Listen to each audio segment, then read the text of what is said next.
kill for Lindsay. Gosh, good angle there by the sophomore.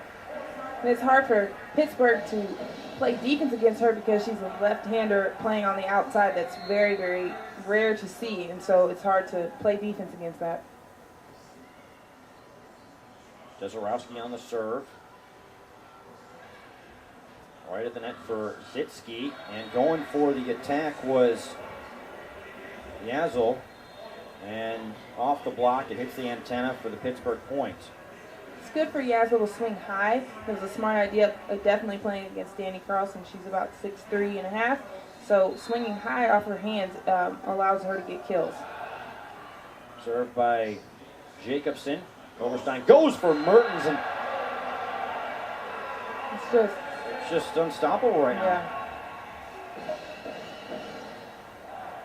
What I like about Holly Mertens is that she's electrifying. Like it's not only just a kill, but how excited everyone in the stands, whether you're a Marquette fan or not, you can't believe what you saw, so you get so excited to see it. So, I mean, I think that Holly Mertens brings a lot to the table, and for Marquette, she's going to be a main reason why they win this match tonight if they do. She can spike it off the deck, so to speak. Yeah. And it really makes an impression on the team. Actually, we got an updated stats here for Holly Mertens, and she now got 7 kills on 7 attempts. So maybe she's looking to break Gwen Rucker's record that was set earlier today. As an early great start for Holly Mertens. 7 of Marquette's 11 kills, up to 10 assists for Koberstein. And Pittsburgh at 167, hitting wise, Marquette at 526. Yeah, I'm not so good at this game. 17-10 lead for My favorite song. She sang Mulan to us. Marquette as we play in the Mulan, first set the Indian here girl. at the This is my description. Mulan, the Indian girl. McGuire Center. Ah, First semifinal tomorrow at 1 o'clock on BigEast.tv. If you're in the area, come on down. See a couple of great matches here at the Al McGuire Center. So earlier today was Gwen Rucker with 13 kills, hitting .867. Which is amazing. It'll be tough to top. That's why it's now a record. That's off the antenna on the hit by Guess. Now 18-10. Pittsburgh with no more timeouts here in set number 1. Rachel Steer serving for the Golden Eagles. Jacobson tracks it down, gets it over to Wignott, and Steer with a great dig that pretty much made that play happen as Carlson finishes it off with a kill. Thought that one was destined for a Pittsburgh point. Now it's a 9-point lead for the Golden Eagles. Jacobson, near side, the swing by Campbell. Now Gosh has to play it at the right angle. She does to get it onto the Pittsburgh side. Campbell off the Marquette block. Steer, Koberstein to Gosh. She's blocked, and that's going to be a Pittsburgh point to make it 19-11. It's a good attempt by Julie Jezorowski to be around covering. I think USF overall for the night was the best team I've seen covering their outside hitters and middles and rights, and I just think that allows you to have second chances when your hitter can lean on you to know that if I get blocked, I'm probably going to get covered. Carlson with the kill from Koberstein. I think she was sort of thinking about maybe doing a dump there, but she made the right call, setting up Danny Carlson for the kill.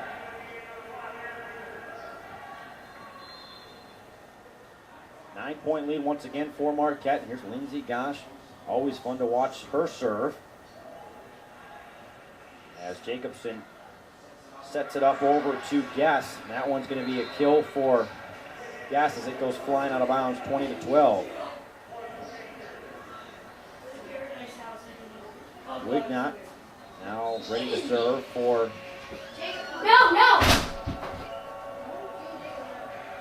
Pittsburgh. That one's in. didn't have as much trajectory as Steer thought, as there's an ace for Pittsburgh to pull Pittsburgh within 7. That was a really nice serve. She pushed that all the way to the line.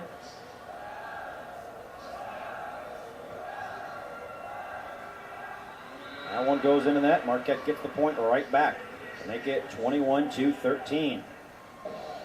4 points away from taking this first set, as Carlson ready to serve for the Golden Eagles. On to the Pittsburgh side. And that's put right down by Matei. Was just floating up there, and she gets her first kill of the match to make it 22-13. Haven't heard too much from Kelsey Matei so far in this one.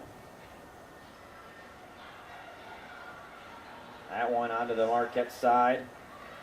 And now here's a swing from Matei. Just had to get one as she starts to get things going. 23-13. Marquette 2 points away from winning this one in an impressive fashion this first set. Carlson on the serve.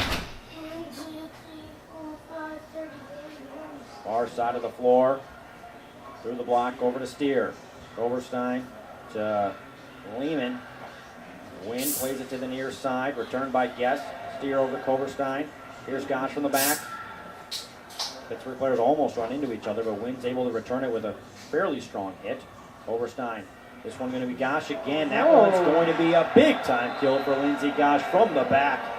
24-13. Marquette rolling here in set number 1.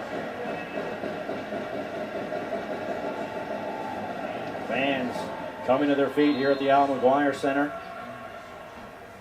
Carlson pops it onto the Pittsburgh side. Wynn going to get a swing here. Gosh keeps it alive. Koverstein. Now Lehman. She's blocked. Put in the air by Carlson, but out of bounds. Pittsburgh stays alive for at least one more point. 24-14. Checking in to serve for Pittsburgh will be Lindsay Zitsky.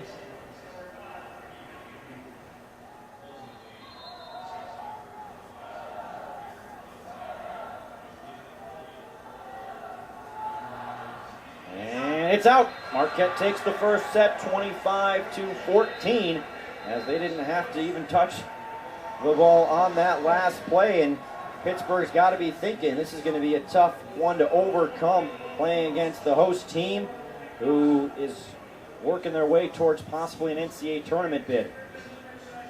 As Marquette hit 448 in that first set, Pittsburgh at 118. And Holly Mertens and Danny Carlson combining to go 11 kills for 11 attempts. Those are 2 of the 3 players that made All Big East first team for Marquette, as well as Elizabeth Koverstein, who had higher than her average with 14 assists in the first set. So it's those 3 that kind of led the way for Marquette, and some late plays from Kelsey Matei and Lindsey Gosh to help Marquette finish it off. You know, Marquette did a really good job of just staying together in that set and being very aware of everything that Pittsburgh was doing, following exactly what was on their scouting report. And, you know, Pittsburgh had a lot of good plays as well, but they just couldn't finish them off. And you know what? I think there's something that Pittsburgh's probably going to try to change up in this next set, because Marquette is doing a really good job of serving them short. And when you serve a team short, you're trying to get their middle out of the play. And right now, that's exactly what they're doing. They're keeping their middles out of the plays, and Pittsburgh's middles are their best hitters, and so that's why they cannot create any offense right now. So I'm interested to see what they do in this next set to get their middles more balls. You know, leading the way for Pittsburgh in kills so far in this one is Guest, who has 3. And they're splitting time with their setters between Zitsky and Jacobson, each with just 3 assists in that first set. So as a team, they ended up with 7 assists in the first set. So not a lot of kills for Pittsburgh. They just had 8, as Marquette had 16 in the first set.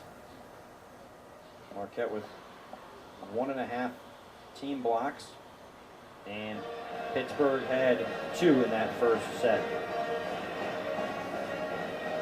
In terms of digs, Marquette led by Rachel Steer. Big first set for her. She had 8 digs. Jezorowski with 5, 4 for Campbell on Pittsburgh's side. Marquette back on the floor, ready for this second set. I think they want to continue the momentum that they had finishing off that first set, winning in impressive fashion, 25-14. I think that's the biggest margin of victory so far in today's action for any of the quarterfinals that we've had today.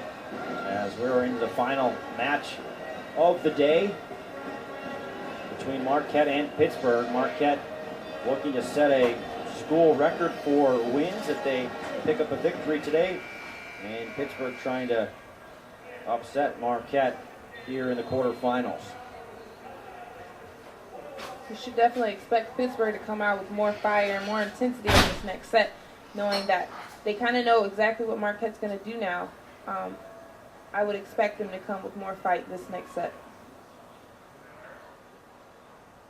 As Pittsburgh does their substitution to get ready for this second set.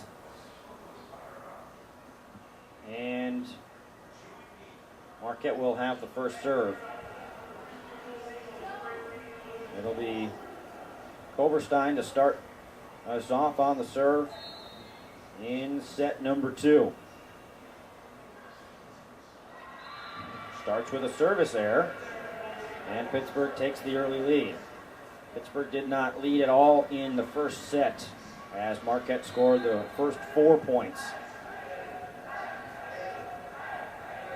As Wignott will serve out of bounds.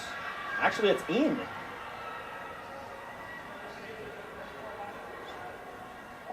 Two nothing Pittsburgh. I think I blocked my angle here possibly.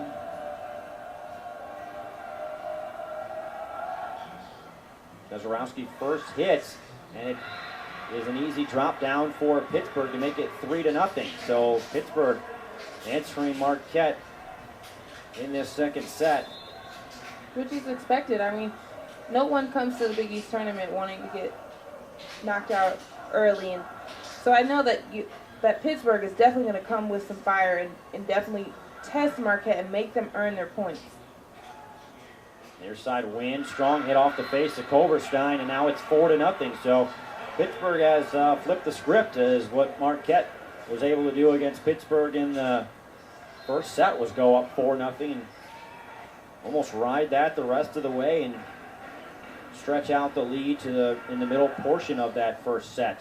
That one is out of bounds, and Marquette gets their first points. 4-1. Pittsburgh off to the solid start that they were looking for here in set number 2 as Kat Meyer, second to serve for the Golden Eagles.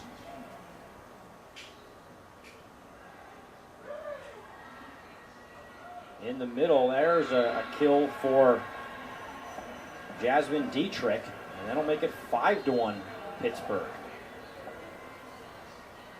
Marquette hasn't even been able to get into their offense at all, as Pittsburgh making things happen so far. Jezorowski over to Koberstein, returned by Jezorowski high into the air. This one's onto the Marquette side and returned by Jezorowski. A set by Guest, and the attack ends up being a kill for win to make it 6-1. They just need to be smarter right now. Marquette, they're making Marquette earn their points, and right now they can't earn them because they're not communicating. They're not making clean, crisp plays. They're being really sloppy right now.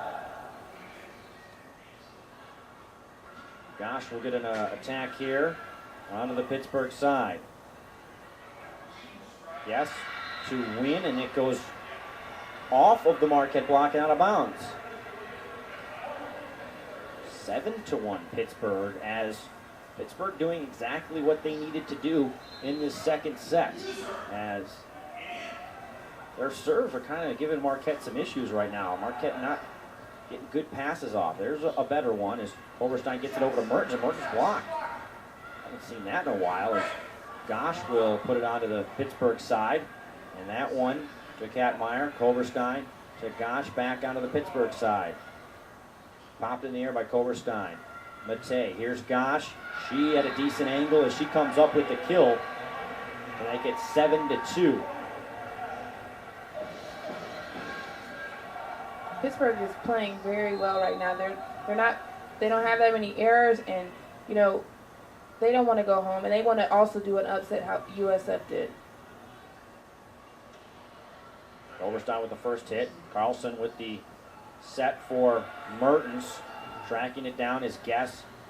And a strong hit by Wynn, I believe that was. And Wynn returns it right away. Wynn will get another swing, and that one's in. 8-2. Now Pittsburgh leading it. Wynn playing strong on the outside for Pittsburgh, not just on the attack, but making plays along the net for the Panthers. Cleason serving for Pittsburgh. Marquette still struggling with that first hit. As they return it there. That one right into the net. An attack error is called against Pittsburgh. It's 8-3.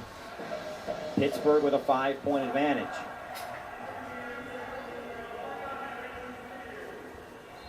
Steer serving for the Golden Eagles. Oh no. Acting. Zitsky finds Campbell to